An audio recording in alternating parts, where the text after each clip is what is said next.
A Type 3 is a visitor who defiantly refuses to move on from the mortal realm. A spirit of extraordinary strength and intelligence.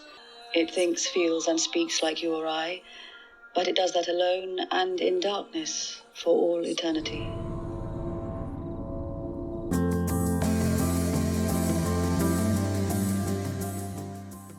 Hello, lovelies, and welcome to Haunting the Narrative.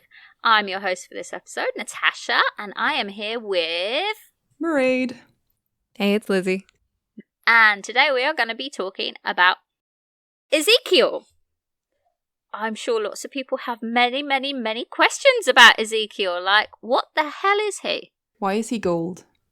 What's going on with him and Marissa? Why did he, start grooming her from that young? It's just all a bit weird. I think the big question is, why? What does he want? Mm-hmm. Yeah, that is the big question. I think I finally figured it out, incidentally, in this, in my research for this this episode. I kind of went, oh, now I get it. But we'll see if you guys think that my theories are plausible. So our plan for this episode is that we're each going to present a theory about what the hell Ezekiel actually is and what he's up to. But before we start doing that, we probably need to give you a little bit of background information. So looking at the text, we actually don't know that much about Ezekiel. We're giving very little information to go off. There's not even really that much that we can infer, because the amount of time that Lucy, our point of view character, actually spends with Ezekiel is, condensed into about 2 hours, most of which she's fighting for her life. I don't even think it's that long. It's like 15 minutes. 15 minutes? That's a lot to happen in 15 minutes. It's a long time to be fighting for your life. It's like 3 chapters. Well, luckily, Marissa, like all good villains, loves to monologue. So, we do know that she met Ezekiel as a child. She found his source, which was a very pretty golden bracelet, buried in the earth near an ancient grave. It's a green bracelet. It's made of jade. I think there might be gold as well. I thought it was gold with jade and things on it. Maybe it is. Unfortunately, we don't have a reference from the show to go on, because in the show they made it a necklace. Did they? Yeah. There's a necklace that you can see Marissa wearing in her photo, on the book, and her portrait in Fitz. And then Penelope's wearing it in every scene that you can see her neck in, which is just about all of them. It's a jade bracelet, you're right, Mairead. I know. You know? It does twinkle. It's jade, but it twinkles. But maybe that's because it's got a gold aura. I don't know. Maybe it's very polished jade. Jade can be very pretty. Okay, so we know that about Ezekiel. That's, they're meet cute. So, while she was a child, he apparently taught her about matters beyond life and death and about the eternal soul, and gave her secrets of the beyond and all of this.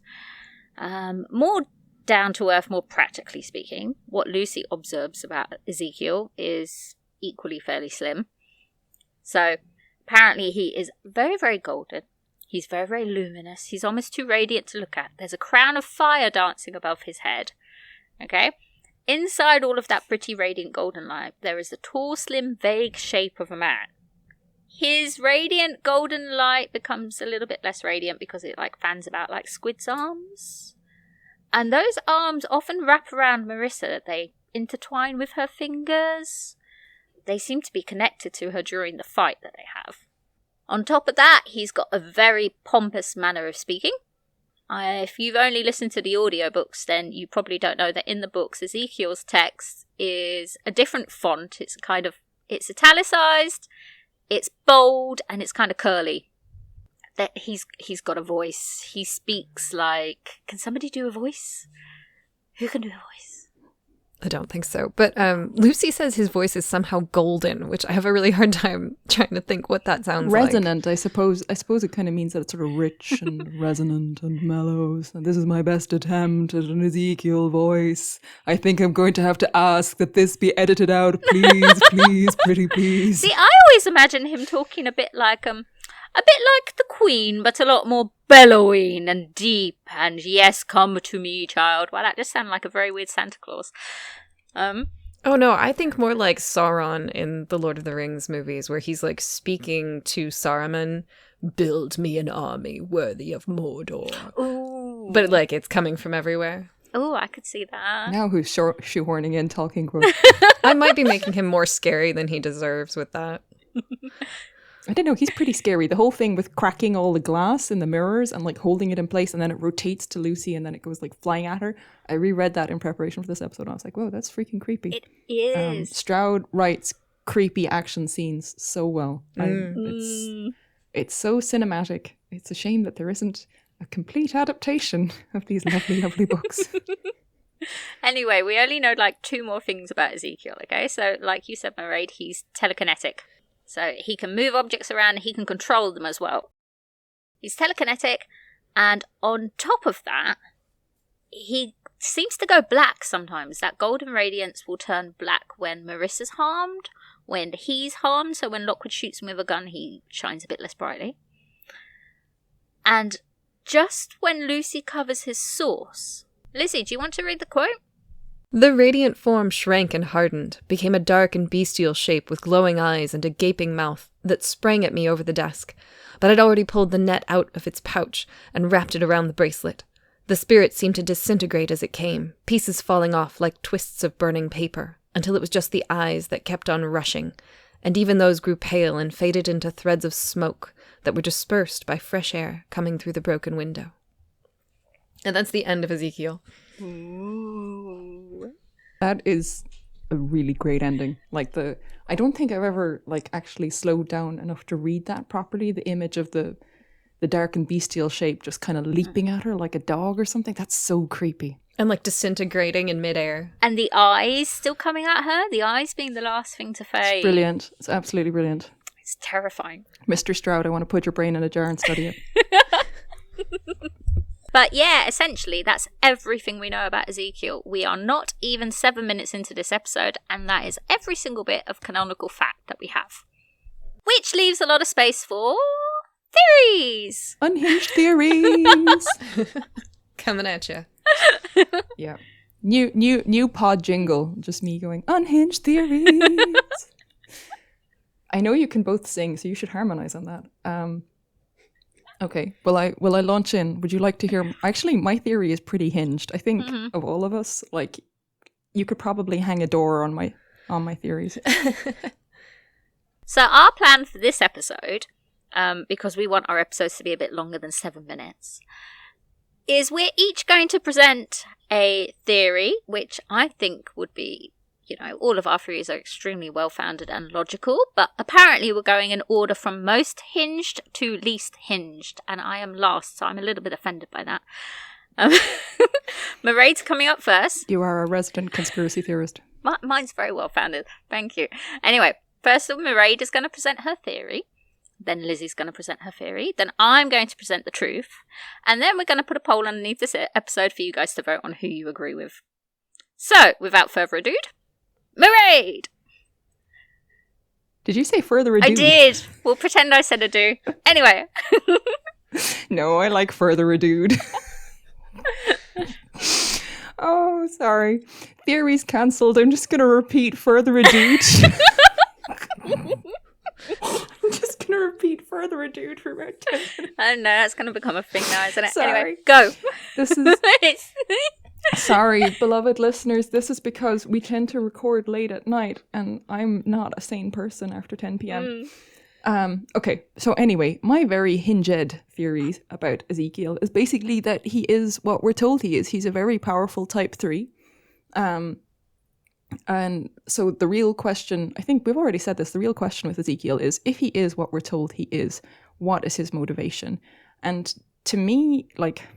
Stroud doesn't go in for mechanistic motivations in general. It's not like, okay, I'm sorry, Natasha. His motivations generally aren't to do with trying to like harvest like psychical energy or that stuff. It's more psychological. So to me, the psychological explanation makes sense. Like, so we see that what all ghosts want, they're kind of attracted to life, the heat of it, the warmth of it. So the thing about Ezekiel is that he's rejected death. Marissa says this really explicitly. She says, he has turned away from death. He rejects it. I reject it too. But like in rejecting death, Ezekiel hasn't gained more life. He's just kind of put himself in this sort of permanent position of like, the if you're listening to this, you've probably read Percy Jackson as well, so you know who Tantalus is. I'm going to keep my mouth shut because I have opinions that are doubtless unpopular. The Greek figure from Greek mythology, Tantalus, who was punished for doing bad things by being put in a pool, and every time he tried to take a drink out of the pool would recede, and every time there was like fruit on a like branch over his head, and every time he tried to reach for the branch, it would like kind of move out of his way. So basically he's kind of in this eternal torment of being really, really close to what he wants and having it always just kind of just out of his grasp. So hence the word Like being a tantalizing. millennial trying to buy a house. Very similar, very similar. Also similar in that, that sensation of being cursed by the gods. But no, real talk, besties. The thing is, so he's in this position of having rejected death. He doesn't have more life. He just has this kind of permanent torture of having what he wants in front of him and not being able to have it. So when you're in a position like that, when you've made a choice like that, which is a fundamentally wrong choice, it's objectively wrong. It's the same choice Skull makes, isn't it? It's the same choice Skull makes, but he ultimately unmakes it, and that's the other interesting thing. Like, so, I mean, the whole, we'll get back to this doubtless in our Kill Kips episode, but the whole, like, thesis of the series is when it comes to death, it's got to be done right. You can't weasel out of it. You have to face up to the reality of it and accept it and learn to live with it. And people who reject it they're undermining their own existence. So when you've made a choice like the choice that Ezekiel has made, it's not a happy choice. And you really want the rest of the world to fall in line. You want the rest of the world to validate that awful choice that you've made. You can't stand to see other people living happy, normal lives and going on and moving on after death. You have to see everyone in the same position of kind of torment that you're in, and with you at the top of the food chain, and, the rest of the world either is kind of like sort of parasitic spirits like Marissa, or, they're slaves for them to feed on. And I think it really, psychologically, it makes sense for a person like that to want the world to be remade in their image, because he wants to validate that awful choice that he's made by just remaking the world in his image. So this is my big theory. This is what he wants. He doesn't want. I don't think it's really so much about kind of physical power. It's about having the world confirm that he's done the right thing, that actually that rejecting death is a choice that makes sense. And I think it's also, he hates life. Like we know that ghosts are kind of simultaneously attracted and repelled by life. They want it, but they can't have it, so they hate it. So he wants it under his dominion. I think that makes total sense. And his whole weird plan with Marissa about blocking off the gates, or so that blocking off that kind of passage to the brighter London, the further afterlife. I think he wants it to. He wants to do this not so that he can help the Orpheus Society gain eternal life. I don't think he cares about that at all. I think he wants it to prevent other people from moving on, so that they're stuck in the position that he is. So that's my big theory for why he does what he does. He just wants a world in his own image. The only other kind of addendum to my my theory is that I do find it curious that he uses the name Ezekiel. I've been going away and trying to figure this out for ages. Why Stroud would choose this name Doylistly, and why this character would have ended up with this name Watsonianly. And I think it's a name that Ezekiel chose for himself, because it, like, between himself and Marissa, you can really see, like, there's this enormous vanity. Like, it's a huge ego thing. Like, she's obsessed with her appearance and he's obsessed with seeming wise and powerful, and he has that kind of mysterious golden voice. I think he chose the name Ezekiel because Ezekiel, as a great Old Testament prophet, was someone who penetrated really deeply into the mysteries of the divine, and especially I'm not sure if he was one of the first prophets, or certainly he was a prophet who was concerned with resurrection.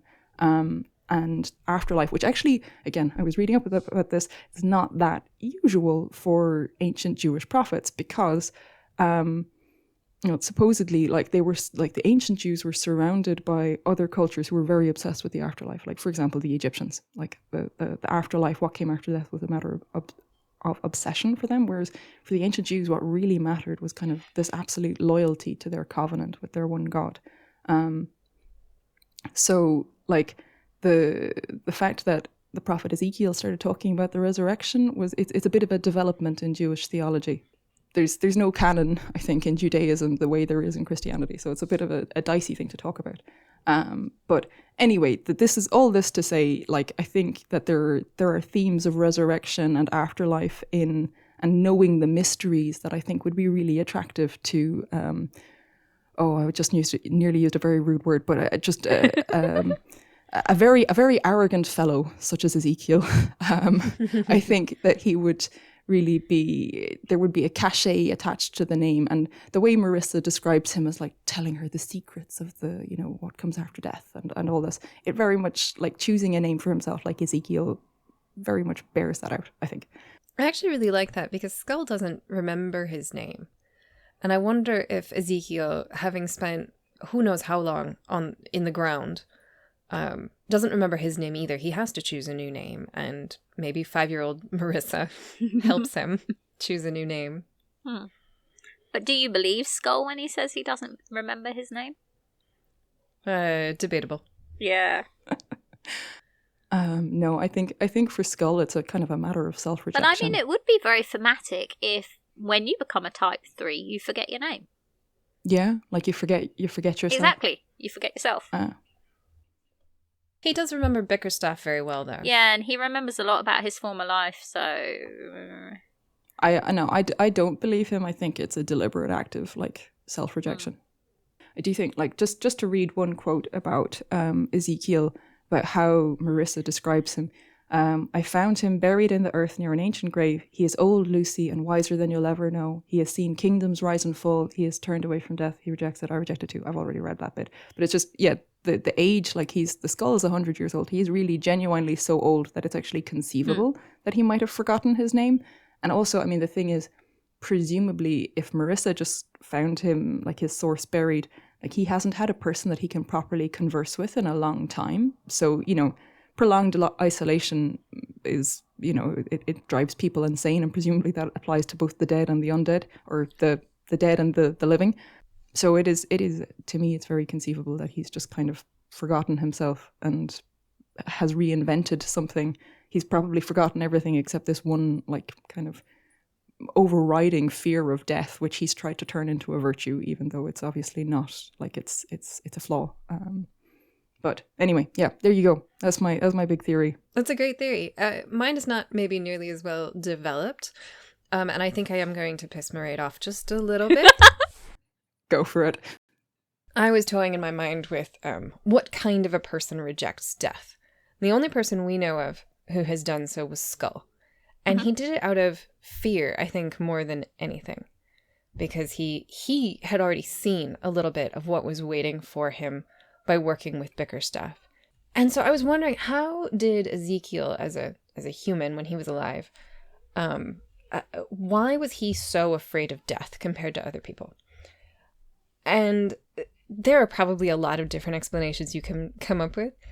But the one I was thinking of was, in the Middle Ages, there was a period where, everyone believed very wholeheartedly in Christianity and in, going on to an eternal kingdom. Mm-hmm. And if you died and your first glimpse of death was the other side, the cold, the dark, the ice, and the brokenness of that landscape, wouldn't your first thought be, I'm in hell. Like, I didn't do a good enough job. And now I'm in hell. Especially because hell used to be cold, didn't it? I think it was Dante's Inferno that started up the hell is eternal flames imagery that's popular today. I think there's bits of cold in Dante's Inferno. Is there? Because I know, like, the older depictions of hell, it was all blue and icy. It's all right. Just disclaimer, I only know of this because of Dungeons & Dragons, not actually because I've read Dante's Inferno. Oh, I haven't read Dante's Inferno either. I've just read lots of people complain about how it's basically fan fiction that's gone on to shape our culture. I have no problem with that, for the record. Anyways, he gets there, he's suddenly like, oh, I didn't lead a good enough life, I'm in hell. And he's just so afraid he manages to reject it with everything that he is and come back. And I've tried to think also about when this could have been and what could have happened to him after his death. The bracelet is jade, which means I think it's very unlikely to have ended up in England before trade with China was established. And maybe somebody can correct me if that's wrong, but in my mind, that is where most jade comes from. So I think he's maybe not quite as old as he claims he is. That being said, I think there definitely is a mythology that was being built up there of maybe he came from the Middle East, maybe he was an important man who was buried with rich things, or maybe this was the only kind of rich item that he owned and that's why he was so attached to it, and maybe this was someone who was very materialistic in life and actually knew that they hadn't led a good life. Maybe they were a rich fat man who, on the surface seemed very confident in their power, but actually underneath it was very vulnerable and scared of what was coming for them. Because that's kind of the way he acts, is like as a fat cat who, like, I've got it made, I know what I'm doing, I'm super powerful, and then as soon as anything nicks him, he's just like, oh, like stuff's turning black and shriveling up, and he's afraid of it and running away, running scared. So, yeah, I don't know if that was a super comprehensive theory, but that's the picture I have in my mind of Ezekiel as a person. In terms of what he wants, I kind of agree. I kept thinking, Mairead, when you were talking about Fern Gully. Have either of you seen that? I know that cartoon is quite old at this point. Years and years and years ago. That's Australian, isn't it? I don't know what it is. It's a bit like The Animals of Farthing Wood, but in a movie. Oh no, you've just triggered the sleeper cell. Do, do, do, do, do, do, do, do, do, do. I can't. Sorry. Okay, Fern Gully. Tell me about Fern Gully. There's a pollution beast that is like right, eating the pollution and becoming bigger and stronger. And it is very much just like there's almost no ego to it. It's almost pure id of just like it just wants. It just purely wants it. And in this case, it would be it wants power, whatever it is that it's getting from Marissa, that it's pulling from her life force, I guess is a better term than power. And it's sustaining him. It's making it so that he can maintain kind of his self here, because we know that old ghosts fade. Mm-hmm. The Viking ghosts are very faded. The Roman ghost is very faded that we see in the books. And so I suspect he needs that power that he's getting from Marissa, which she is getting in turn from doing something with plasm. We don't really know what. But that Ezekiel is vicariously then kind of living off of that life force. And without it, he starts to turn black and shrivel up and disappear, because he should have been gone from the world many eons ago. Mm-hmm. All right. I think that's about all I've got. Natasha, hinges off, baby. Let's go. Okay, so my theory actually has a title, and the title is Bob the Light Stealer. Okay. I love it. All good theories have a title. So I think that Ezekiel is not some ancient wise spirit. He's some random Victorian conman called Bob. Why Bob? Why not Bob? Okay. Why is his source a bracelet? Why is anything a source? Sometimes a source is a suicide letter. Sometimes it's a window. Sometimes most of the time it's a body. But that's not really my interest. I don't care why his source is a jade bracelet. It just happens to be. But, okay, so my theory, essentially I came up with this theory because I asked myself, what is Ezekiel, or Bob, getting out of his relationship with Marissa? Like, he's been with her since she was very young. When she says she was a small child, I'm guessing that's between the ages of 5 and 10. I think she says 5. Yeah, I keep thinking about 5 is what I always think, but I think she actually says young child. Yeah. So he's been with her since she was 5. And instead of just being with her for the company, he's put all these ideas in her head. He's gotten her to reject Eth like him. So a bit like how you say, Mairead, like maybe he wants things in the image of himself. He's helped her with building the gates, with crossing over, with collecting plasm, all of this stuff. He's helped her all the way up. Okay? And the question that I have to ask myself is why? What is he getting out of this relationship? Because it must be more than just company. Right? If it was just company, he would be interested in Lucy because Lucy can hear him too. But in that confrontation in Marissa's office, Ezekiel is not interested in Lucy at all. In fact, the entire vibe I get around Ezekiel and Lucy and Marissa is, you know, kind of like when a wife or when a daughter brings like a tiny puppy home and says, it followed me home, it's so hungry, please can we keep him? And they're like, yes dear, fine, you can keep it.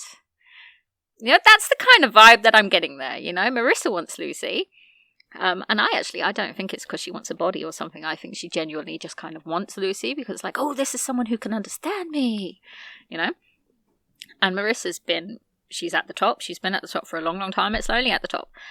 But yeah, Marissa wants Lucy, and she very much wants Lucy to join them. She's putting all this effort into trying to convince her to join them. Whereas Ezekiel doesn't give a damn.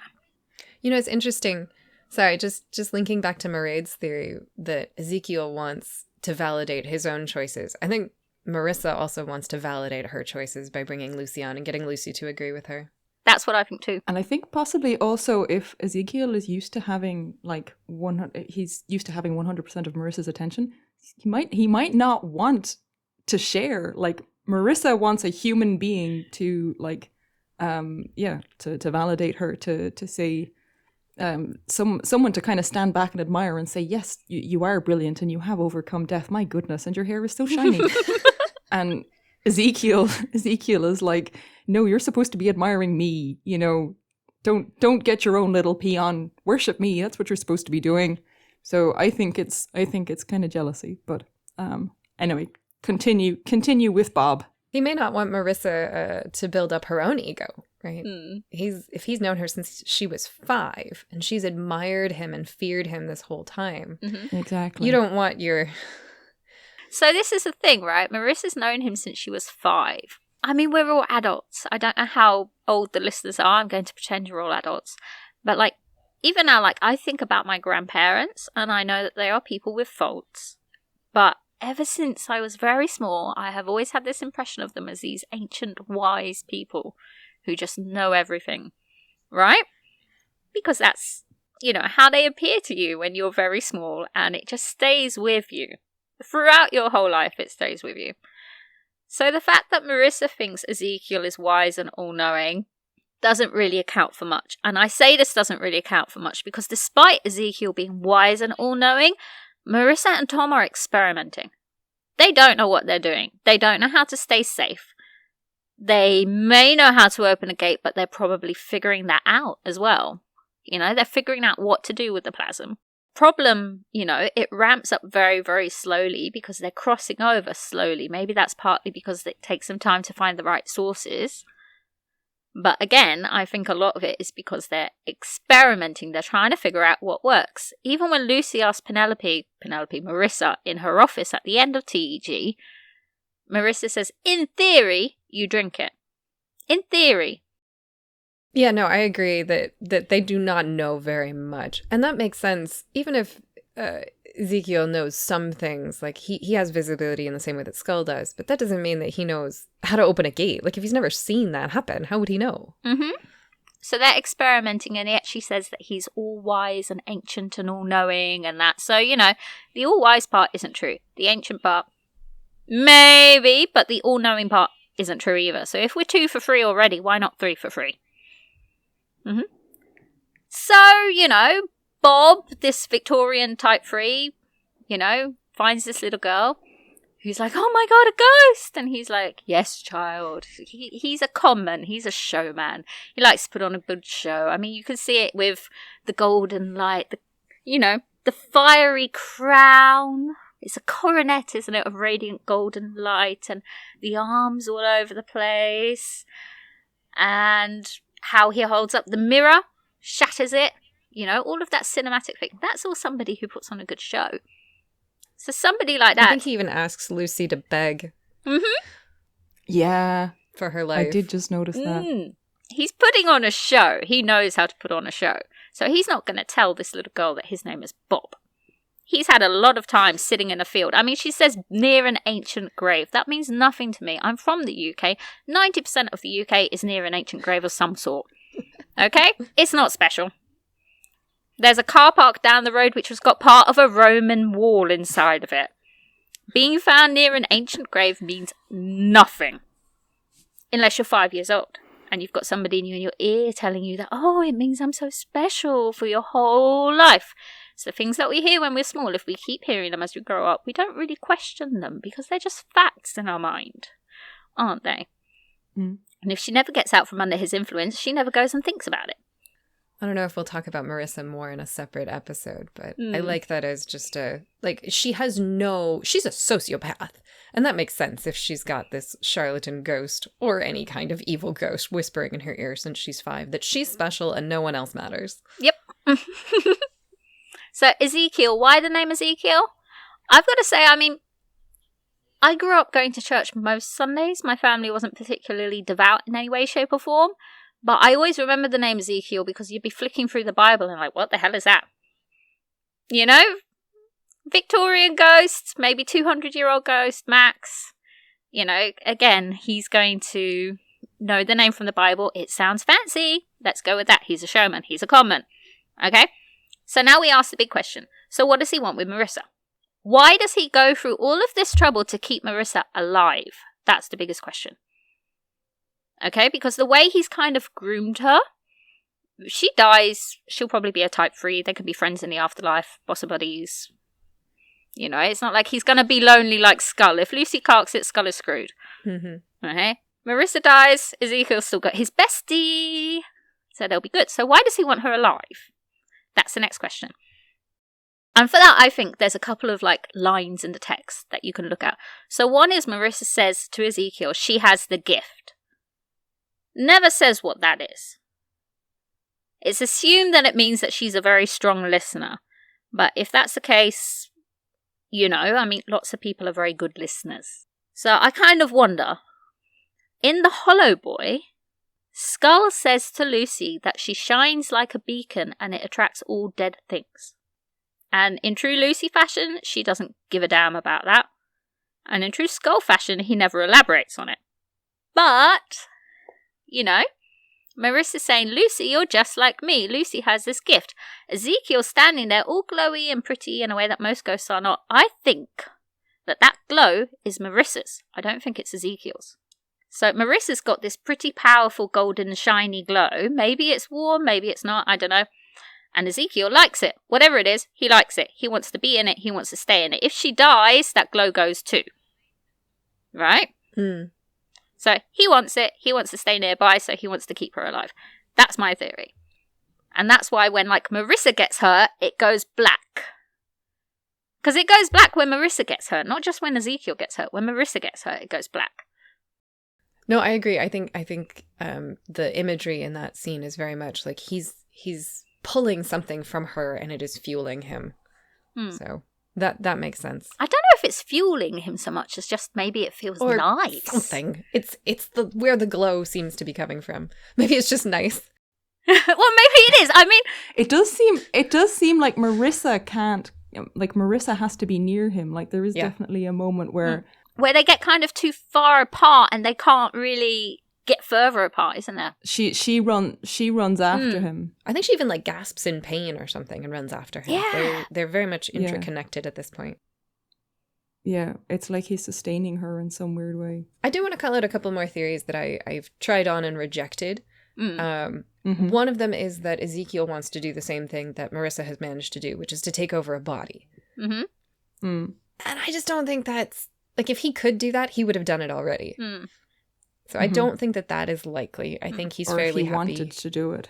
Right, he doesn't want to do it, he can't do it, something. I kind of wonder if, like, the gift that Marissa says Lucy has means at least Lucy could do that.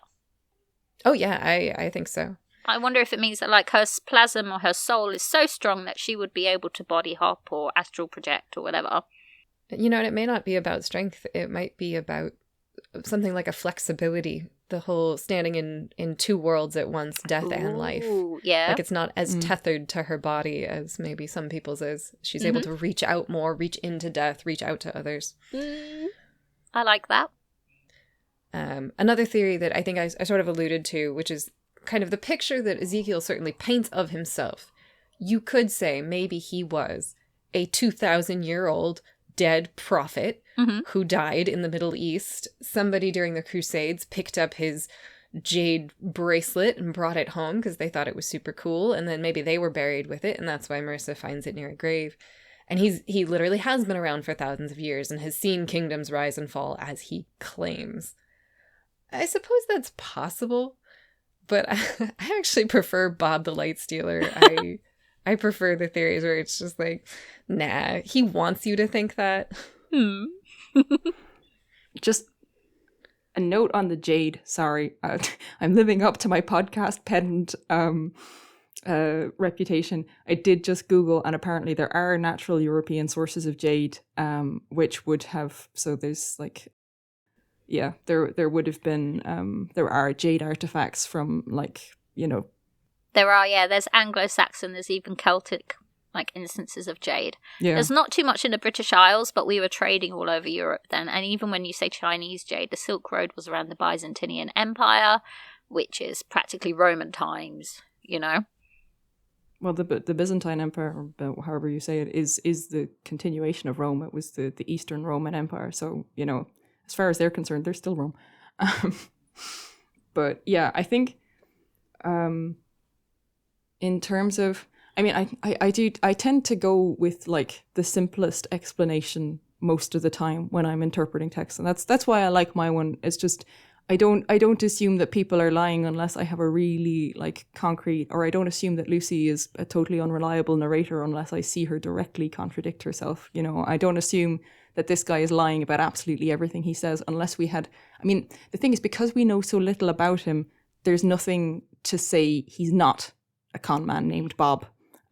But there's the whole there's the Bertrand Russell thing about the teapot that's orbiting the Earth at a certain distance. You can't disprove that there's a teapot orbiting the Earth at a certain distance because it's just too small to be detected by any of our instruments. This is his argument against disproving a negative. So it's. I think not being disprovable is for me not strong enough. And there's not really any clues in the text to say that he's lying. There's not really anything that, tries to clue in the reader that he might be lying. The only thing that we know he's lying about is that he is super powerful. Yeah. Skull is more powerful than he is. He shows that he's a little bit afraid of the skull in the jar, even before the skull gets out. Because he knows that the skull is as or more powerful than him. This thing he's been telling Marissa all along, that he's this super powerful ancient being. That's not really that true. I mean, the whole theme of Lockwood Co is stronger together, and I think Stroud has said that the reason the skull is stronger than Ezekiel is because, and I mean, okay, yeah, not everyone likes taking the author's interpretation of their own text as gospel, but I mean, I think it makes sense in this case that Skull is stronger than Ezekiel because there's genuine affection between him and Lucy. It's a relationship of ultimately mutual service rather than mutual domination, which is what... Toxic codependence.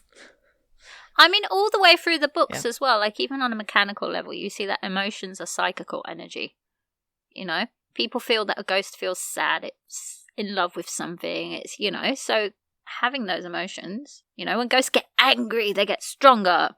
It makes sense. If he feels genuine emotions for Lucy, he will be stronger because of it. Mm-hmm. And Marissa does seem very, unemotional throughout. Even when, Lockwood says, no, I'm not going to take your offer to join your company. She's just like, oh, well, all right then. Be a loser. She doesn't even get mad, right?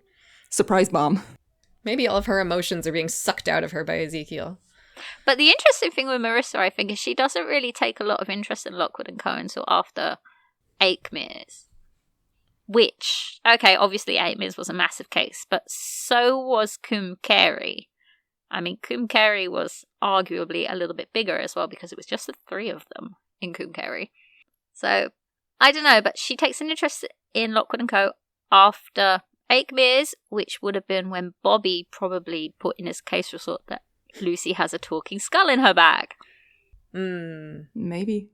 Or, yeah, I'm sorry, just jumping back to one thing on the whole connection thing. I think that Ezekiel and Marissa do have a relationship which does, I don't like the kind of the literal interpretation of emotions as energy, because I like when things are genuinely supernatural, because energy is natural. Energy is, well, I mean, Lizzie, you're a physicist. You can you can argue with me on this point, but like, you know, the genuinely supernatural, the beyond the natural, is not energy. It's not something that we can interact with on a natural level. That's what makes Lockwood Co. interesting. It's the supernatural and the natural bleeding into each other. Well, I think a lot of the discussions, and it's not just Lockwood Co., right? Talking about emotional, psychical energy, it's more of a metaphor, right? If ghosts are an impression of a soul, and if emotions are some kind of expression of energy of your soul, then that'll kind of make sense mathematically. I don't think it's literal energy.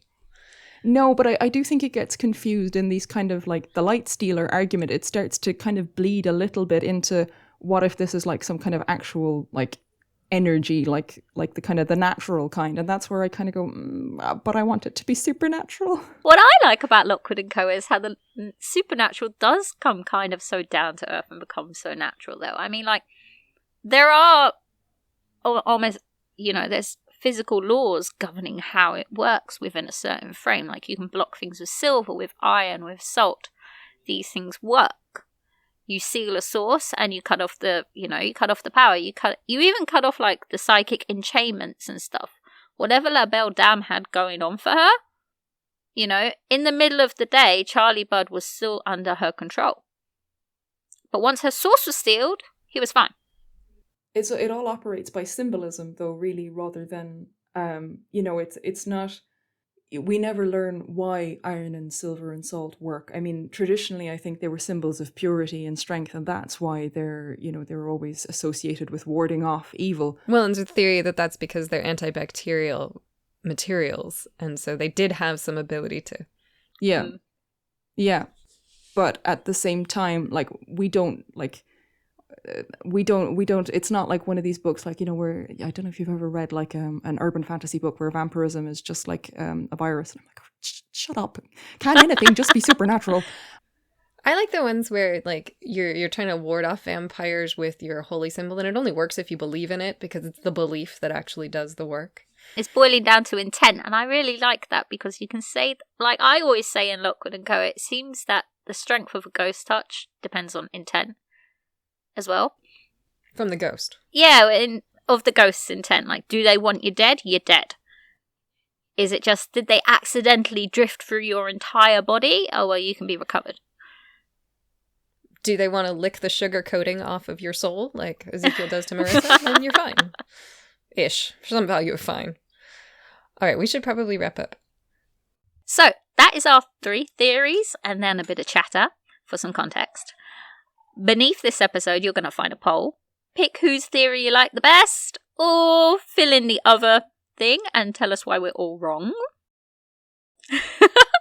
Everybody, you can't see anybody listening can't see this, but they both gave me the weirdest look on the cameras. Yeah.